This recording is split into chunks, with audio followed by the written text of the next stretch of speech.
এমন অনেক মায়েরা আছেন যারা বাচ্চাদের ডায়পার পরান কিন্তু ডায়পারের এই জিনিসটা জানেন না। তো আজকে আপনাদের সঙ্গে এই জিনিসটা শেয়ার করছি যেটা আমিও শুরুতে জানতাম না। এখানে একটা ইউজ করা ডায়পার আর একটা নতুন ডায়পার আপনাদের সঙ্গে শেয়ার করছি।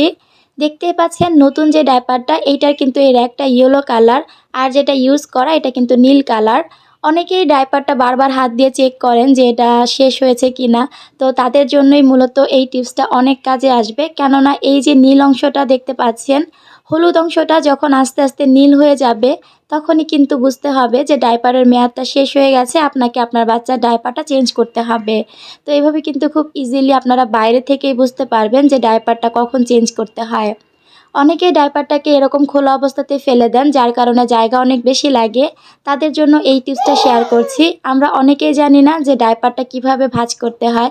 তো আমি এক হাত দিয়ে দেখাচ্ছি বলে ভালো করে দেখাতে পারলাম না, তা না হলে এটা কিন্তু আরও ছোট করা যায়। তো দেখতে পেলেন খুব সুন্দরভাবে এটা কিন্তু ভাঁজ করে আমরা বিনে ফেলতে পারি।